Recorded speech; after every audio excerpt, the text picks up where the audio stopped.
Tout le monde le sait, la meilleure façon de combattre la COVID-19 est de sauver des milliers de personnes vulnérables de la mort et de trouver un vaccin le plus rapidement possible. Ça aiderait aussi les gens à se sentir un petit peu plus confortables à retourner à la normale, justement. Déjà, de comprendre qu'il y a une solution, ça peut donner de l'espoir. J'y crois pas vraiment, mais j'espère. Ça va prendre au moins jusqu'à la fin de cette année pour que les études de phase 3 se conduisent et puis peuvent être finies, analysées. Et éventuellement, il faut procéder à la fabrication de vaccins. Ça, c'est en admettant que tout se passe bien.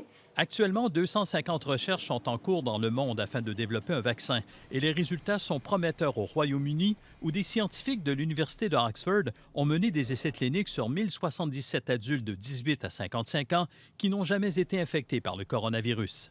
Il n'y a pas eu d'effets secondaires graves et le vaccin a stimulé la production d'anticorps chez les participants. Ils ont démontré qu'il y a une réponse immunitaire qui semble satisfaisante, mais entre avoir des anticorps et avoir une bonne protection, des fois, la nature nous réserve des surprises. Cette pharmaceutique croit que le vaccin sera disponible d'ici la fin de 2020.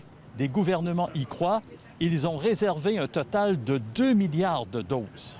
Pendant ce temps, en Chine, une pharmaceutique associée à un groupe de recherche militaire a administré un vaccin à 500 personnes lors d'essais cliniques et il y aurait eu une grande réaction immunitaire. Le vaccin chinois utilise un adénovirus responsable du rhume chez l'homme, alors que celui fabriqué au Royaume-Uni se sert de celui qui cause le rhume chez le singe. Les adénovirus, c'est des vecteurs qui causent peu de maladies chez l'humain, puis dans lesquels on peut insérer la protéine du virus, du coronavirus que l'on veut présenter au système immunitaire.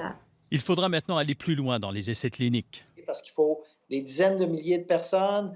Il faut que ces personnes-là, certains d'entre eux, soient infectés par la maladie pour qu'on voit si chez les vaccinés, le risque est plus faible que chez les non-vaccinés. Harold Gagné, TVA Nouvelles, Montréal.